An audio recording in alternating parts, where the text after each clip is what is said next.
Thank you, everyone, and welcome to the Saturday Bookshelf, an hour-long live socialist web series providing interactive conversations with authors from across the global left.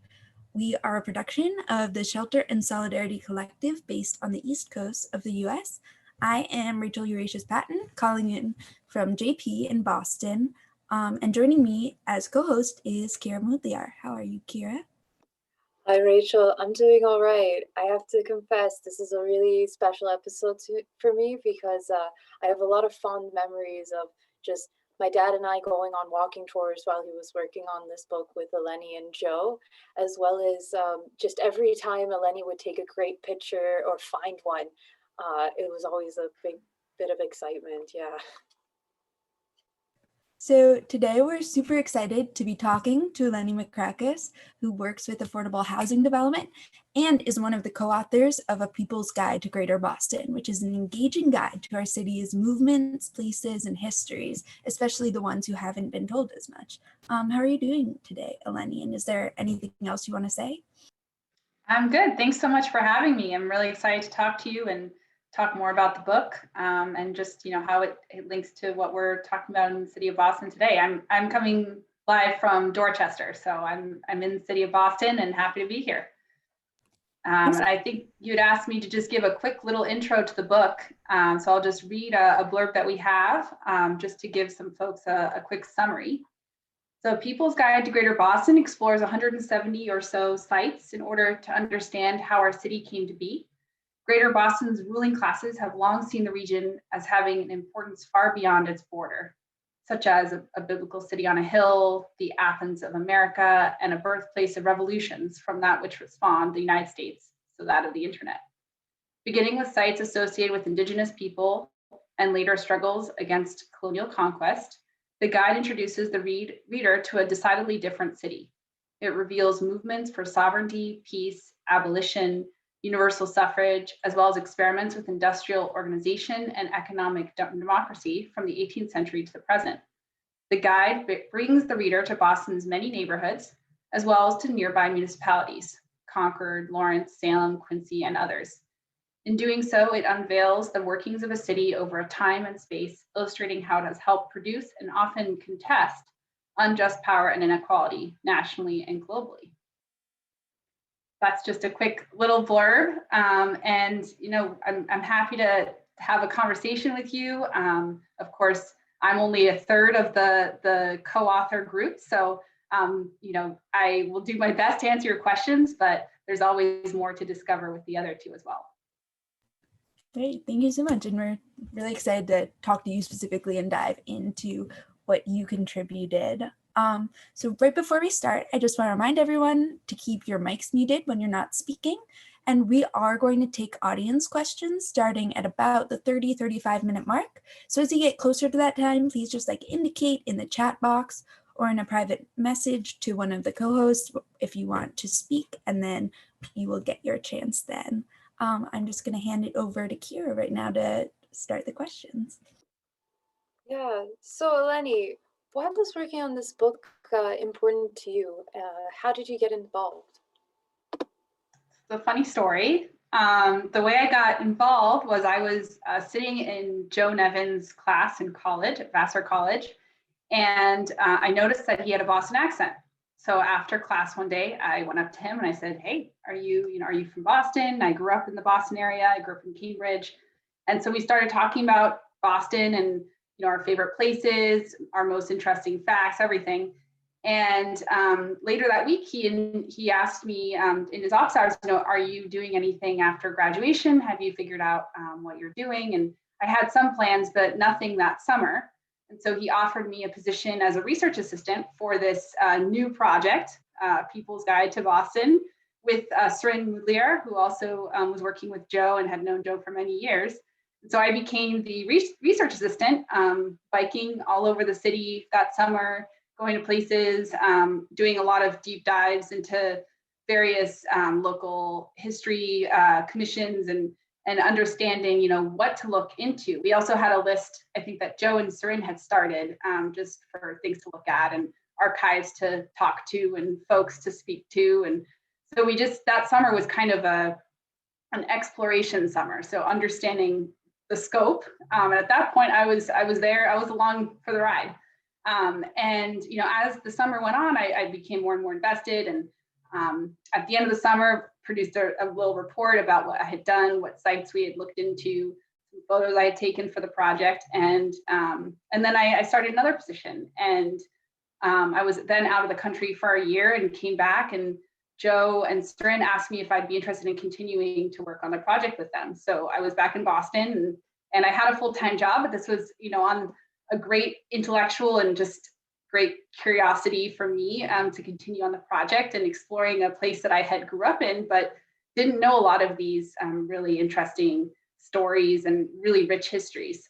So I continued, and eventually I stuck around long enough that I became another co-author, and very honored to join Joe and Sarin in this really amazing project. For me personally and professionally, it grew an interest in cities and how they work, and how people and places are connected in really important ways, and how people have changed their places, and how government structures have not always worked for the people that live there. And so I eventually went back to grad school for urban planning, which is now why I'm in affordable housing. It's something that I think is really important for our the people in the city of Boston, greater Boston. Housing is a human right, and we want to make sure everyone has a decent and affordable place to live. And that's something we talk about in the book. And I think one topic is housing, but there are many others, environmental issues and racial justice issues that we touch on and that I'm still interested in, but are not my career at the moment. So going back to that idea of the people of Boston and the Bostonians, there's a certain idea of what a Bostonian is, especially from people in other regions of the country. When they picture Bostonians, they picture Matt Damon, Ben Affleck, Mark Wahlberg, Southie, Harvard, Dunkin' Donuts. And obviously all these things are a part of Boston culture, but it's also so much more. So what does this do to challenge that very limited conception, and why is it important to do so? Well, I think the three people you brought up, obviously white male folks. I think that's a dominant theme in this country overall, but very much so in Boston. That's kind of the identity that is brought up in pop culture and how people think about the city of Boston. And in our book, we really challenge that. Obviously, the city is not made up of all white men. That's certainly not the reality at all. And so in the book, we look at sites across history, so not just the current moment or just the 70s or the colonial times. We think about the full, I think it's 450 years of history that we look at to understand kind of the various power struggles that different groups had. So whether that's Native folks, whether that's immigrants of different nationalities, people across race and ethnic, different race and ethnicities, across class. So we have people, working class stories. We also have stories of upper class folks and how those power dynamics play out in the city of Boston. We also have cross-class solidarity stories. We have stories around gender and how women were really important in various movements, and how the LGBTQ community was incredibly instrumental in Boston's history. So, the book tries to really encapsulate the full community. It's not a white male community. That's never been the case. And as much as, history tries to say that, we're trying to really change the narrative there. And of course, we couldn't get every story in this book. We were limited by our publisher and also by time. And this is just scratching the surface. So there's always more to learn and more histories to tell, but we tried to incorporate as many of those histories as we could. Yeah, just vividly, I remember when I first moved out of Boston, TED had already come out, and I think someone asked me, why don't I sound like a talking teddy bear? So yeah, conception of Boston being more than white men, yeah. Just regarding those stories you just mentioned, are there any stories that while you were researching the book, really stood out to you, or stories that you find really parallel with their plays, with the actors and all, really parallel the kind of struggles we see happening in Boston today? Oh, there's so many. I think from kind of off the top of my head and what I'm most involved in at the moment are really issues of housing and affordability. And in our book, we talk about the Dudley Street Neighborhood Initiative, which is a community land trust in Roxbury, and has done really incredible work around taking vacant lots through eminent domain. Actually, the city of Boston gave a community organization eminent domain, which is unusual.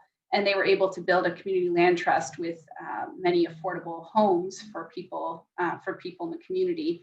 And there are a bunch of community land trusts that are trying to build up momentum in the region. There are also efforts to build more affordable housing in general. There are also concerning lawsuits that are occurring where private landlords are suing affordable housing developments. There was one in JP recently in the news where someone was complaining about parking and how there's not going to be enough parking for the people in the building. But for me, if we're ever going to have enough housing for folks, parking can't be part of that equation, especially around transit rich areas where you have subway stations and buses and other options.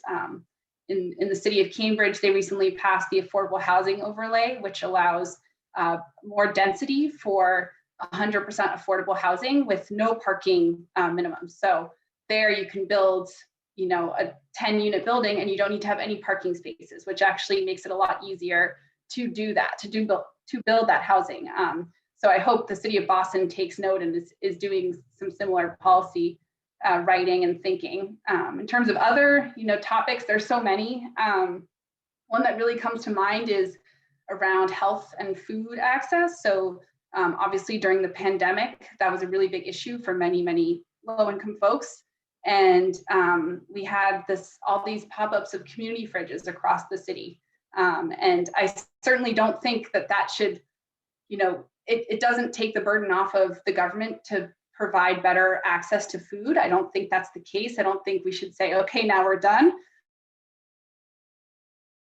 But I think it's a really wonderful example of the community noticing this need and really coming up with an idea that is sourced by the community. It's adding food to these fridges in neighborhoods. The community fridges themselves have been speaking across the city. So when one has too much bread and one has too many bananas, they might do a swap, things like that. So that reminds me of the Black Panthers People's Free Health Clinic that provided free health care to folks, and was really thinking about the needs of their community. So they did sickle cell testing, because sickle cell is more prominent in the African American community, and those kind of connections of identifying a need in a time and then having community kind of network to address those. Wow, and that's in the book? The Franklin Lynch People's Free Health Clinic, yes, is. The community fridges, of course, are not, because that was during the pandemic. I just put a link to where some people can find some of the active community fridges right now. I also wanted to ask you about colleges specifically. So Boston, the Greater Boston area has like more than 100 colleges and universities. I think Boston proper has around 35, and they've had such a profound impact on shaping the city's landscape, especially with so many students. The presence of these colleges and universities have provided a lot of great things to the city, and also at the same time contributed to a lot of very serious problems, including gentrification, mass exodus of residents and cultural institutions, and contributing to the already great income inequality. What comes to mind immediately is Harvard's expansion into Lower Alston, especially, and how many cultural institutions are being pushed out because of that. And then also, closer to where I'm based, you see the expansion of Northeastern housing, because colleges aren't able or willing to provide housing for their students, and they're just pushing out residents, especially in historically like neighborhoods of color. How does this book grapple with that complicated history of like giving so much to this area, while also contributing to a lot of very serious problems? Yeah, it's a great question. And I think something that was always on our mind was how to tell that story. Yeah, it has many sides and it's a spectrum. I think there are aspects of universities in the region that have, like you said, have caused massive displacement of folks, rising prices, gentrification. I think the issue of student housing is a huge one. I think that not only because of rising prices, but also you have unsafe and unsanitary housing situations in places like Alston and Brighton. We have a site, an entry called the Binlin Lee House, which is an entry about a woman, Binlin Lee, who died in a fire in one of these houses, and it was due to the landlord's neglect in terms of fire egresses. So I think that's a huge issue. I think universities need to figure out where they're going to house their students and also make sure that their students are actually living in those places. Right now, having lived here both as not a student and as a student, when I was in grad school, I was offered private housing options, and they were much higher in price than the local market, which is kind of hard to believe. But when you figure out roommate situations, it ends up working out that way. And so universities need to be able to provide housing that is going to be acceptable and affordable to their students and not displacing neighborhoods. I don't have the solution for that, because if they build, they're also going to be displacing. If they don't build, then students are going to be living in the neighborhoods. It's a really tough issue. But I'm glad you brought that one up. I think on the flip side, having universities in the area has meant that we've had a lot of really amazing activism come out of those universities. And of course, it's not just the Harvards and MITs. There are so many universities in the greater Boston area. We have UMass Boston, we have Bunker Hill, we have all these various, I see Joe,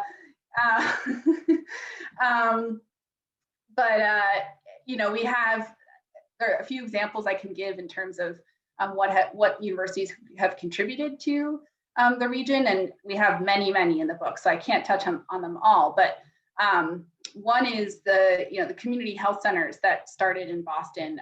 The first urban community health center was in Columbia Point, right next to UMass Boston, actually, and was started by two activist physicians. I believe both came from Tufts. And they started one in Columbia Point and then one in the Mississippi Delta at the same time, recognizing that these health issues were not just a rural health issue, they were also an urban health issue, that people didn't have access to proper, affordable healthcare, even if they lived in a city near, MGH, near Beth Israel, near all these world-class hospitals, but that weren't serving the people that lived near them. So the community health centers, came out of the freedom, movement where students were going down to the South around voter rights, and realizing that health was also part of that. So making sure those community health centers were in existence. And now I think we have something like 18 in the city of Boston that serve mostly low-income communities. So making sure you have access to primary care in your own community. You don't have to go to the hospital. You can get preventative care easily and affordably where you are. Other examples in our book, we have, I have a whole list because I didn't want to miss any here. We have a lot of publications that came out of universities, like the South End Press. We have Dollars and Cents, both very important publications. And then we have, sites such as the College of Public and Community Service, which is a program out of UMass Boston, which had a mission to provide non-traditional students with access to higher education. And that was, that also tells a story of gentrification, as it was based in downtown Boston and then got pushed out. It's now back on the campus of UMass Boston. In terms of other struggles, so we had the Metropolitan Parcel C site in Chinatown, and that was a site that the Tufts Medical Center, so from Tufts University, and the New England Medical Center wanted to expand, partly a parking garage, And there was a huge amount of community pushback. Eventually, they withdrew the plan and developed rental units. I think it was about a half affordable units, and then also the community space on the first floor. So that even though it's not directly university, I think the medical establishment is so tied to universities in Boston, you can't really, I don't think you can separate them. Part of the reason that these medical centers are here is because of the university. So I think they bear a lot of the responsibility in terms of this kind of displacement. Same thing with places like Kendall Square. That's, you know, part of the reason Kendall Square is this really, really expensive biotech center is the proximity of places like MIT. You have students who are going from MIT to these companies. And yes, the COVID vaccine, Moderna, was in Kendall Square, but the way that Kendall Square has been developed has not been an equitable development. It's mostly commercial spaces. And then right next to Kendall Square, you have public housing in Cambridge. And that's a really just stark example of this inequity in development. Thank you. And something just bouncing off that real quick that like highlights how important these sort of like community health ventures and like efforts to make healthcare more equitable and accessible is there's like a 33-year life expectancy gap between neighborhoods of Boston. Like the need is so great, and it can't be overstated how sad it is how like we have in certain parts of Roxbury like a lower life expectancy than like of 59 years, which is like lower than almost all countries, including like developing countries. So it's just like so inequitable that this is occurring when like this is like one of the nation's greatest hub for hospitals. Absolutely. Yeah. Pivoting a little bit from this very heavy topic of inequality here and all, but something that might inform this question. I noticed that the book is called A People's Guide to Greater Boston rather than The People's Guide to Greater Boston. And I want to ask, with that in mind, how do you see this project going forward and just a project of people's guides as well? So our book is part of a larger series. So, while we'd like to take credit for the title, we can't really. It's part of a People's Guide series. So the first one was a People's Guide to Los Angeles. Ours was the second in the series. And since ours was published, there's now one from the Bay Area. There's an upcoming one from New York and a few others. And there'll eventually be a website for all the sites, or sorry, the books in the series. But yeah, I think it is an important distinction. Obviously, we don't know everything. We're not the experts of everyone. And it's one of many. So we used a lot of various existing scholarly work for our book, and there will be more. There are some that we missed when we were doing our research. There are some that we weren't able to include. So this is just one of many histories of this region, and we hope that it can contribute, but obviously it's not the end all be all. We are also hoping to continue our work in this. We have a website, I believe was put in the chat earlier. And we're going to be publishing sites and entries that we weren't able to include in the book on the website. So we have, I think, already probably 50 or 60 already written. And then we have many other sites that we would like to write about to include in the website. In addition to the website, we also are working on a project in Lawrence, building a people's map, which we're very excited about, which will include sites from the book, but also ones that are not written about extensively in the book. And the idea is that this is a map, a people's map that people can use when they're visiting Lawrence. And hopefully that's the start of others. We'd like to build more maps. They take a long time, and we'd like to do more around Greater Boston, but it's definitely a start, and we're excited for what is to come. Thank you so much. Next, we are going to take a question from one of our co-producers, Joe Ramsey. Do you want to talk? Sure, thanks, Rachel. Hi, Eleni. Good to see you again. And thanks to Rachel and Kira for making this happen. So I have your book right here, and I am really looking forward to having my students read it in my course at UMass Boston this fall. Finally, in a context when we can actually go out to the sites in question. I had my students in my Experiencing Boston class purchase and discuss the book this past year. It's a first year class at UMass Boston, but of course we couldn't go to the sites, so it was kind of a tricky kind of thing. But so I'm very excited about it. My question, kind of building on that, I mean, I think Eleni, you already know this, and for those who don't know, at UMass Boston there is a course offered for first year students called Experiencing Boston. It's a year-long course, kind of an experiential learning course, and I think that your book, I'm promoting it. I have one colleague who's using it as well, and I'm hoping others will, and maybe some will even be watching this broadcast at some point as I try to promote the book to them. But my question is kind of about not only UMass Boston, but other kind of programs like that. Not only, there is clearly in Boston a real self-consciousness of Boston as a historical city, right? Of course, it has a huge tourism industry. The Freedom Trail is just one of probably a dozen or 24 existing kind of, traditional kind of Boston history tours.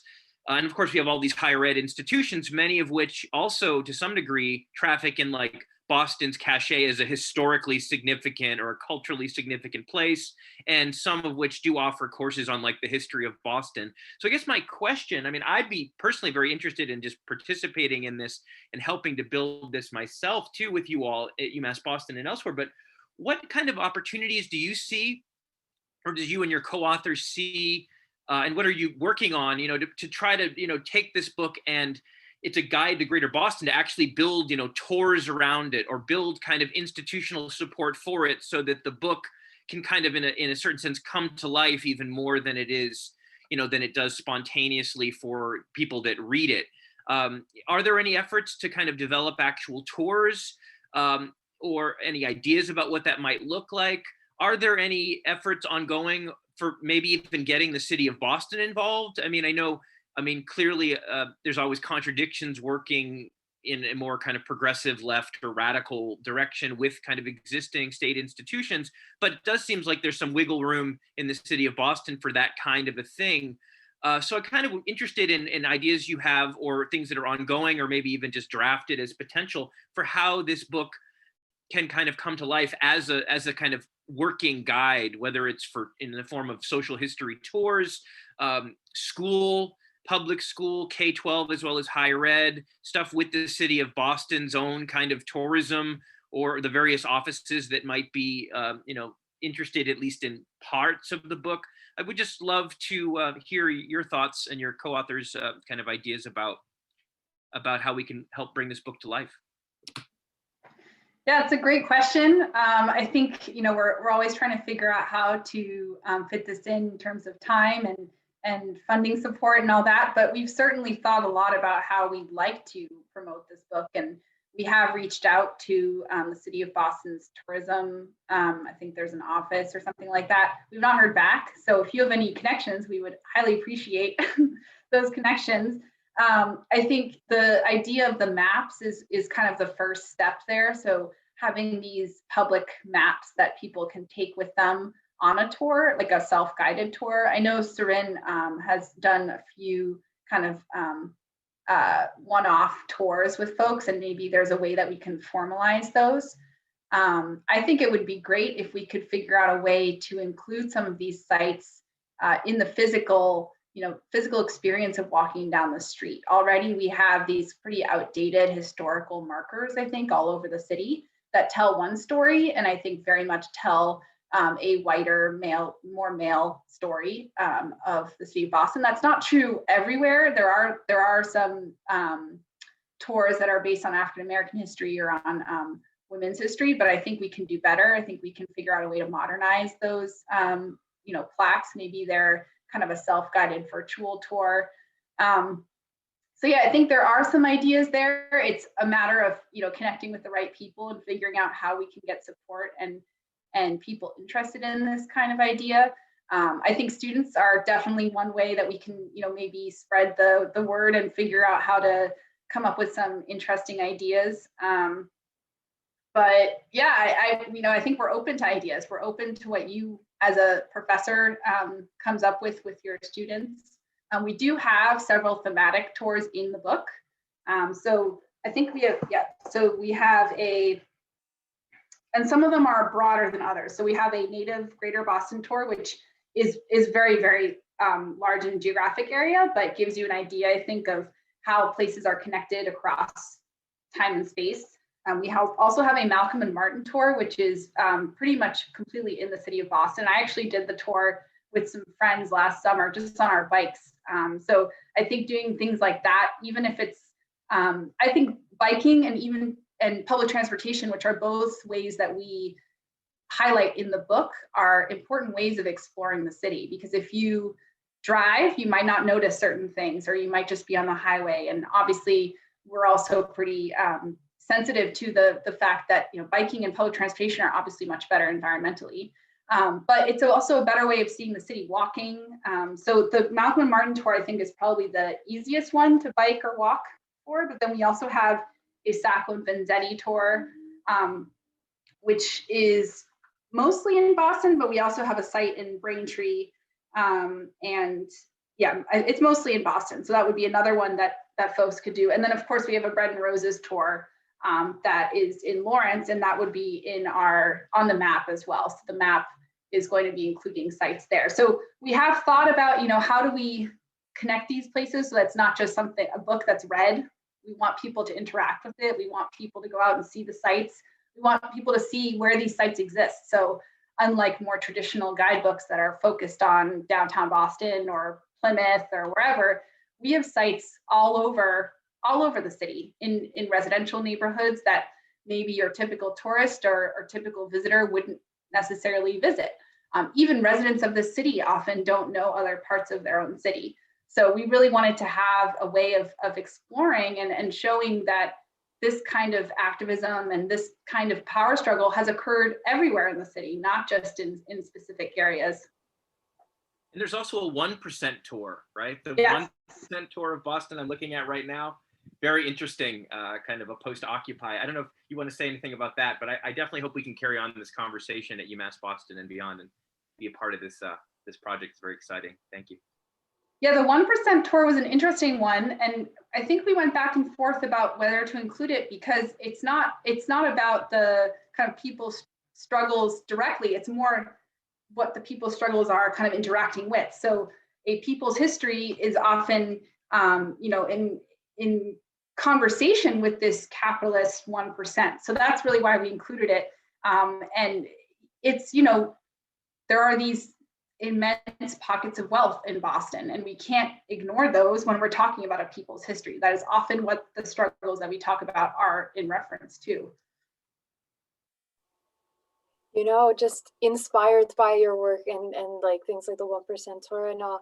I was lucky enough to do a project on trying to map the Liberator, an abolitionist newsletter that was started by William Lloyd Garrison in Boston before the Civil War, and I think that it's really wonderful to know that there are so many public resources when we think of the Liberator, which has been scanned and posted online, though it still needs to be like text read, and all these maps from the Boston Public Library and all. So I think it's really wonderful, these kinds of projects that can grow. Again, unfortunately this wasn't with UMB, this was a different public university, but these kinds of projects, and they can be so far reaching but so based and embedded in Boston, is just really wonderful. Yeah, one thing to just kind of add on to that, and Joe Ramsey, this might be something that your students would be interested in, is just the massive resources that there are in the city for this kind of research. We used the Boston Public Library was just a fountain of wealth in terms of, I'm saying that now after our 1%, but in terms of knowledge, they were so knowledgeable and were able to point us in the right direction so many times, and providing archival documents and maps. They have an incredible map collection, but not just the Boston Public Library. We also use the City of Boston archives. We looked at several of the academic archives.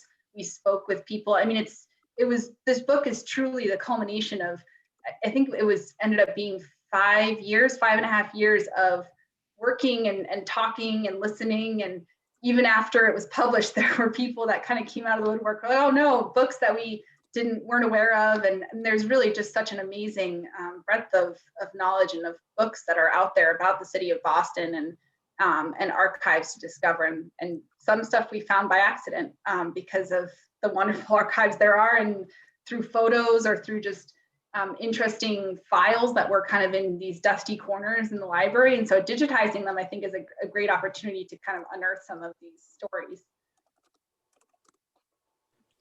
So I have another question for you that, based on something that you brought up just now in this question and also earlier introducing yourself, you said that even though you grew up in Boston, a lot of the places that you visited when researching for this book were new to you.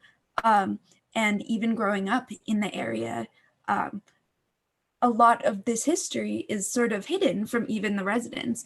I had a similar experience reading the book. I grew up in Boston and around the Boston area, and a lot of these things in the book are new to me because they aren't considered like as important to Boston history as, say, like moments from the American Revolution, which we were taught about like probably every other year.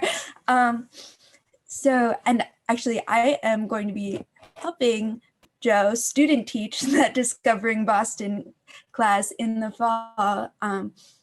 And I assume that a lot of our students are going to be in state and going to be in like very similar positions. They sort of grew up in this area and know a lot about local culture and certain pockets, and yet like might not know so much about the city's like history and other resources that are available to them.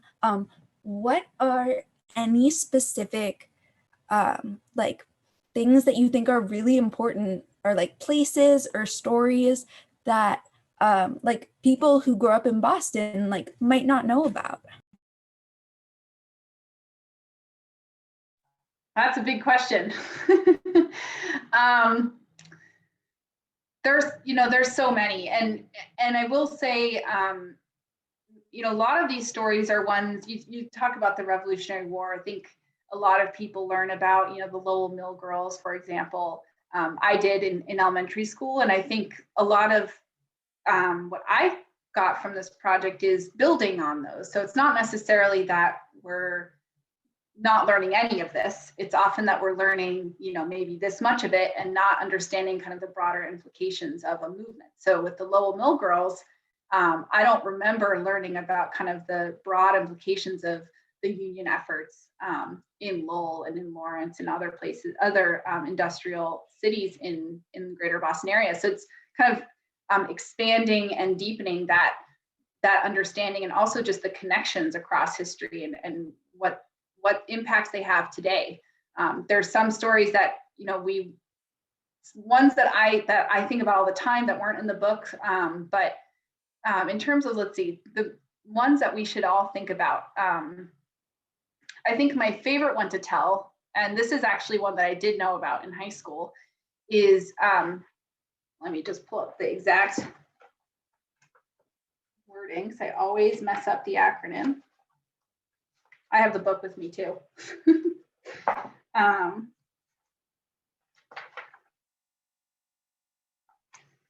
So when I was in high school, I learned about the Polaroid Revolutionary Workers Movement, which was a movement out of the Polaroid Corporation in Cambridge, based in Cambridge, by two employees, Caroline Hunter and Ken Williams. And Caroline Hunter was actually a teacher at my high school. And so she presented on it. And I'd kind of forgotten about this history and brought it up to Joan Seren, who'd never heard of it. And it turns out that this story, they found that the Polaroid Corporation was providing film for passbooks in apartheid South Africa, and that they knew they were doing this. And so Ken Williams and Caroline Hunter started this organization to boycott, and they were eventually fired, but their efforts are largely seen as the first in the divestment movement for apartheid South Africa, which you see there's stories of at Harvard, there were students who were involved in divestment actions at Harvard and elsewhere in Boston. But now you see these movements in the BDS movement for Palestine, something that I'm very interested in. And I think there are many similarities, and we can all learn from how this movement started at Polaroid and how we can really pressure corporations to make changes and to divest from unjust regimes.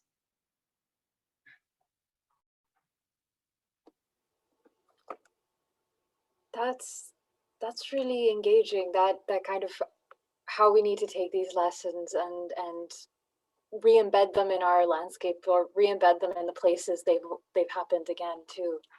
I'd like to actually pass it to one of our other co-producers, Mark Soderstrom, who is a public historian here in upstate New York. Thank you, Kira, and thank you, Eleni.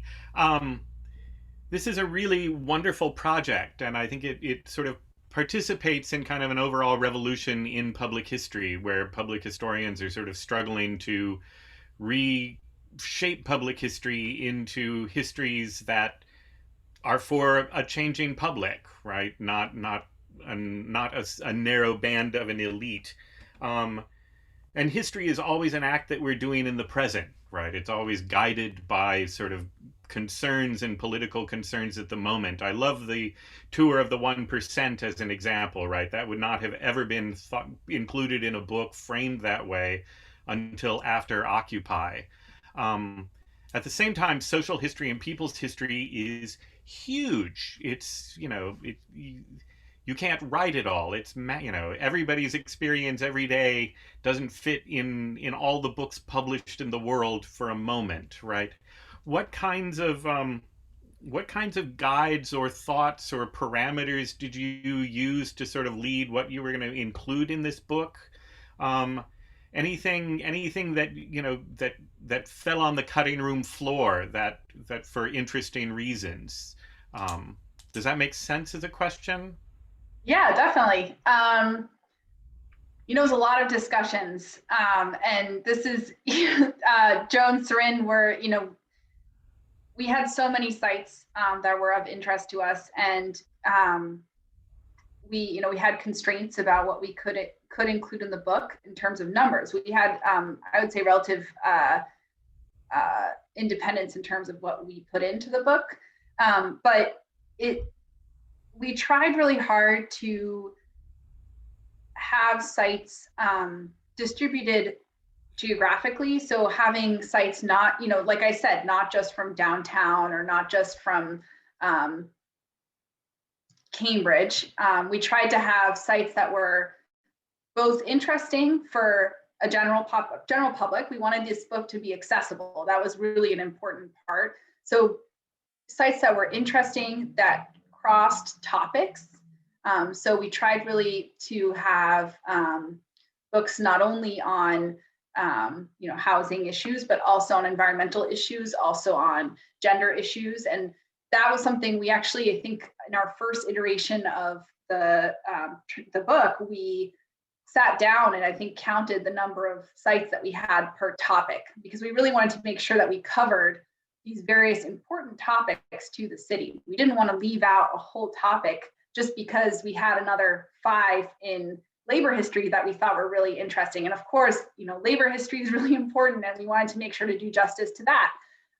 But we also did make some tough decisions to make sure that we included a wide variety of sites, both also historically. So looking at when these sites were, and we actually were asked this by the publisher, why are there so many that are in the 17th, 18th century, 19th century? Why are there not more in the 20th century? And we actually mapped out the number of sites by population growth to kind of show, look, we're actually trying to be conscious of the fact that Boston, it's been a city for a long time. It's not the same as other cities in the United States. We want to make sure we have those histories from a long time ago, but also current.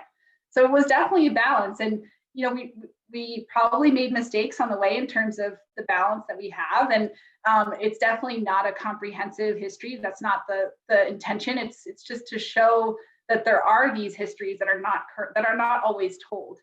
And so I don't know if we had and this is where I wish Joe and Srin were with me. I don't know if we had a template that we used to kind of guide our way in terms of what we chose to have, but we certainly talked to a lot of people and asked, public historians like yourself, a lot of activists to understand what they thought was important, and made decisions that way too. So we didn't want to just, we looked at a lot of primary sources, but we also did a lot of interviews, and a lot of sites came out of those interviews that we might not have known about otherwise. So I don't even know how many hours of research we did, but it was definitely research that was spanning secondary sources, primary sources, and then interviews of folks that were there in the moments. And sometimes we heard about one event and we weren't quite sure what had happened, so we had to then do some follow-up. Turns out it was actually, there was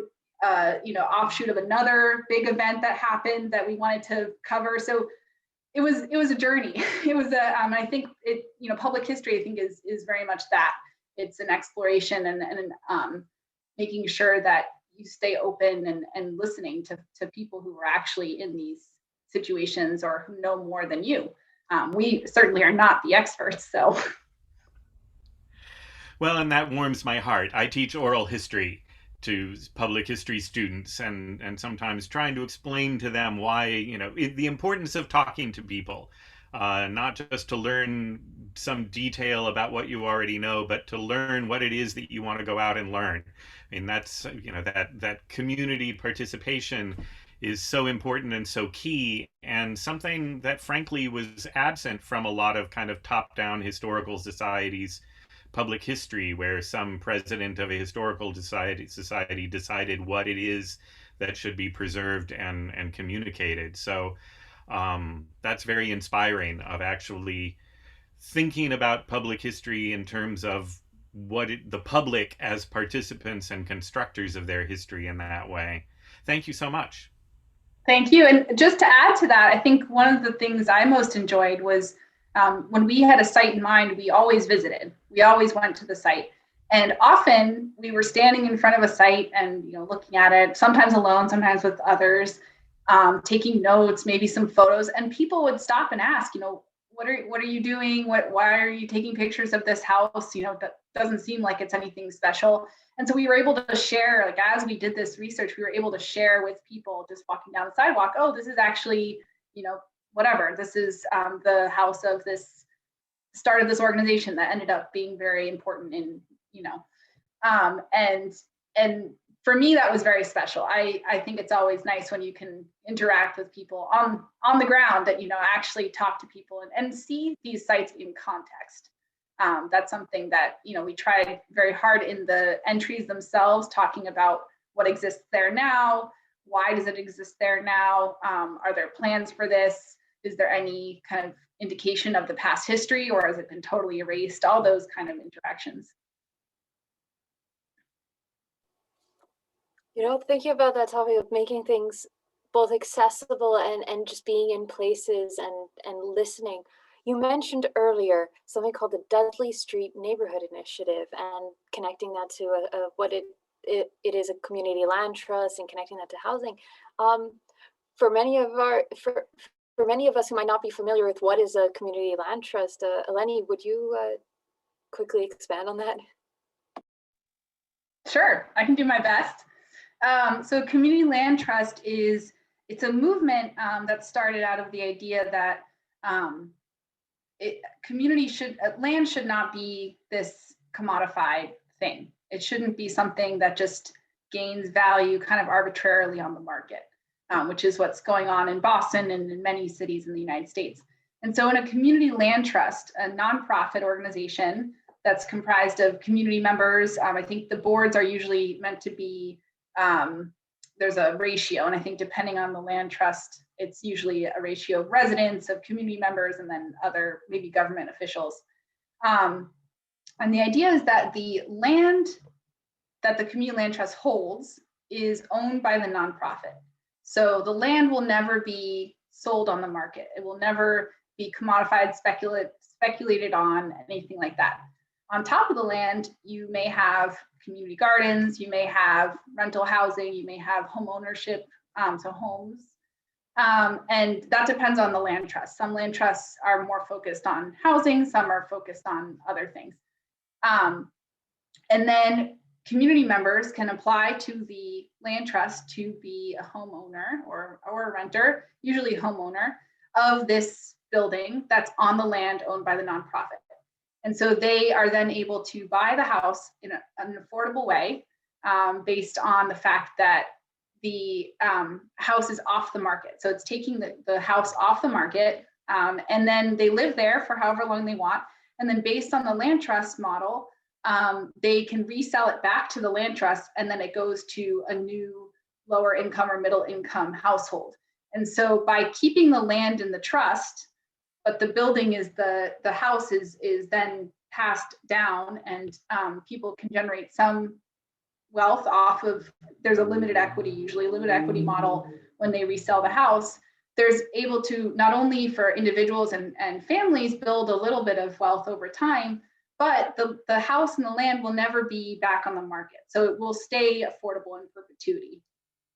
And the special part about the community land trust is that the folks that are living in the homes or using the land in other ways are part of this organization. So they are often part of the board, and they have a say in how the land and how the homes are used. So in the Dudley Street Neighborhood Initiative, they have all sorts of interesting things going on. There's a greenhouse that's used by the Food Project. They have, I actually don't know everything that they have, but the idea is that the folks that live there have a say in how the land is used and how what the future of the organization is. So it's a really, I think, a truly democratic way of using land, and a way that counteracts the capitalist system of this just kind of speculative and ridiculous way that land just that increases or decreases in value for really no reason. It's kind of these market forces. Amazing. You also mentioned something called eminent domain. Is that specific to Boston or to land trusts?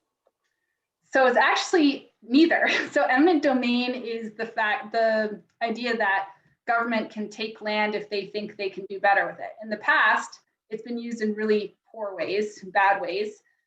It was used in the West End, where the city of Boston essentially raised this vibrant community and lost a massive neighborhood.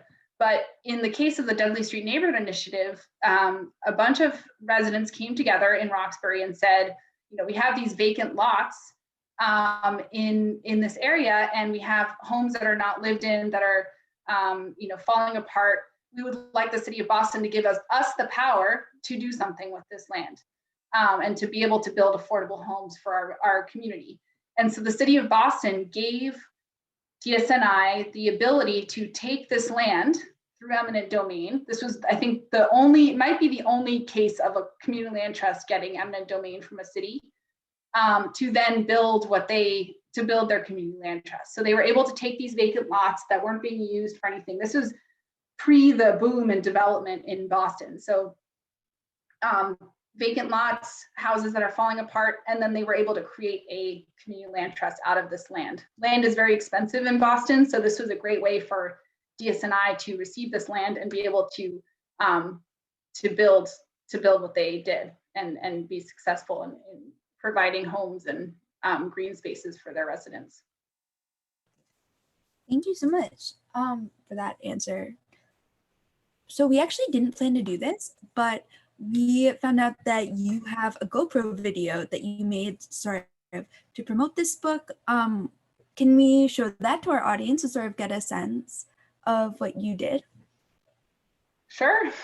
Is there anything that you want to say to introduce what this video is or the process by which you made it? So this video was made for a book festival that was back in the fall, and so we decided to take our viewers on a tour. This was also during the pandemic, so it felt nice to be able to actually physically take them on a tour, or not physically, but virtually, viewers on a tour. This was also during the pandemic, so it felt nice to be able to Hello, actually Massachusetts physically Book take Bites. them on a tour. I am pleased to present our book, A People's Guide to Greater Boston. My name is Eleni Macrakis, and I'm one of the 3 co-authors. A People's Guide to Greater Boston is an alternative guidebook that highlights sites relating to struggle, activism, and organizing. We take you to some well-known sites, but more often to ones far off the beaten path of the Freedom Trail, to places in Boston's outlying neighborhoods. We also visit sites in nearby cities and towns that make up the Greater Boston region: Lawrence, Lynn, Cambridge, and Plymouth, to name a few. We bring you to sites central to the people of Greater Boston over 4 centuries. 6 tours explore instrumental moments, themes, and people associated with the Greater Boston region. We thought that instead of showing you yet another PowerPoint presentation, we would take you along for a quick tour of some of our sites. We'll start in Kendall Square at MIT's Data Center. The Data Center is home to MIT's Department of Linguistics and Philosophy. Beginning in 1993, members of the Wampanoag Nation worked with a linguist at MIT to reclaim the language of their ancestors. The collaboration led to an English Wampanoag dictionary and later to a series of Wampanoag courses at Mashpee High School. While Kendall Square is now filled with biotech and tech companies, not long ago there were only a few. We're heading to Tech Square, one of the first tech company clusters and home of the first headquarters of the Polaroid Corporation. Polaroid's connections to South Africa are of particular importance to my co-author, Suren Mudliar.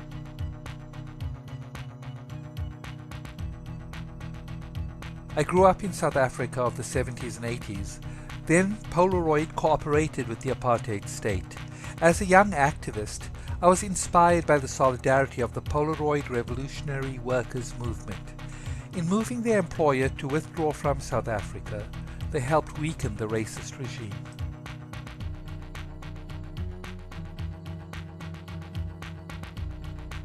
We're off to Central Square and passing by the site of the late 19th century Riverside Cycling Club.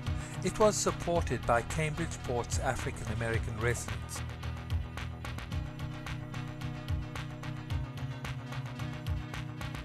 Central Square's Middle East is a progressive cultural hotspot.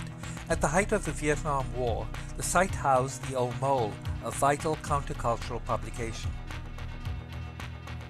Much as we did while researching the book, we were hopping onto the MBTA, the first subway system in the United States. In fact, we'll soon arrive at its first station, the Park Street T-stop, right on Boston Common. In our book, you'll find walking directions to most sites from the closest MBTA station. Hi, I'm Joe Nevins. We're now in downtown Boston. On School Street at Tremont is the Parker House. A young Ho Chi Minh worked at the hotel as a pastry chef in the 1910s. A teenage Malcolm Little, later known as Malcolm X, was a busboy here in 1941. In the mid-1800s, these streets saw struggles over slavery.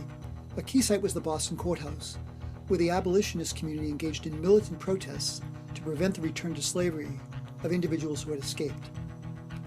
60 State Street, nearby, is one of Boston's tallest buildings. On this site, the infamous United Fruit Company had its first headquarters in 1900. Now Chiquita Brands, it played a key role in spreading U.S. imperialism in the Americas. Further down State Street is Exchange Place. In the late 1800s, the Boston Bellamy Club gathered at this site. Its goal was to implement the utopian socialist ideals associated with the best-selling book, Looking Backward. Also in the late 1800s, this site was the birthplace of the Xenophobic Immigration Restriction League, an influential national organization.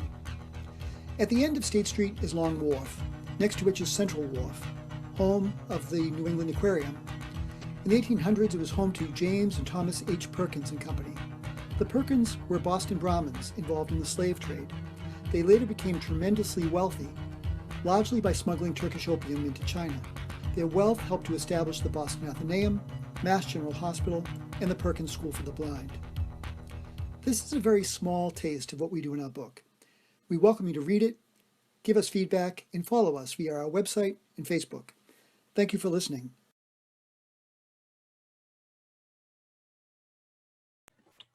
Great. That was such an awesome video. And I would really love to hear the end of this story that you were starting right before it started playing. If you're willing to jump back into that. Oh, there's not much of a story. I guess it's just we were trying to figure out an interesting way of presenting the book. We've done many PowerPoint presentations. I think we were all feeling like we wanted something different. So I was able to borrow a GoPro and do a little tour using my bike, and ended up with this video, which was a fun project. It's amazing. So as we wrap up, are there any last words or like remarks that you want to share? I think, we would love to hear from all of you if you have comments or ideas of other sites that you think we should explore. I think spreading the word about the book, all of the proceeds to the book go to Encuentro Cinco. So we're not trying to, promote book sales just to promote book sales. We'd really like for people to enjoy the book and to interact with it. And as Joe mentioned, really figure out ways to spread the knowledge and history that we were able to bring together from all these various sources. So, tell your friends. I think it's great for people who live here, but also for visitors who are coming here and may not know that there's this rich social history and are maybe only doing the Freedom Trail. So we would love just for you to spread the word and reach out with any questions or comments. Thank you so much. Thank you for coming on the show. It's been so great to talk to you. As we wrap up, I'd like to thank a few other people as well. Kira, for being a wonderful co-host and co-producer, and our entire Shelter and Solidarity production team, Linda Liu, Seren Mudliar, Mark Soderstrom, Joe Ramsey, and Tim Sheard. SNS holds a bi-monthly Thursday evening show, and you can find out more about upcoming shows on our website, shelterandsolidarity.org. Our next show is not posted yet, but will be posted there and on the Facebook page. Finally, I'd like to acknowledge our co-sponsors, the Community Church of Boston, a free community for the study and practice of universal religion, Encuentro Cinco, just mentioned, a movement building project in downtown Boston, Hardball Press, a publisher of working class writers at hardballpress.com, and finally, Socialism and Democracy, a journal that brings together the worlds of scholarship, activism, theory, and practice to imagine in depth the core issues and popular movements of our time. Thank you so much, everyone, and have a great weekend.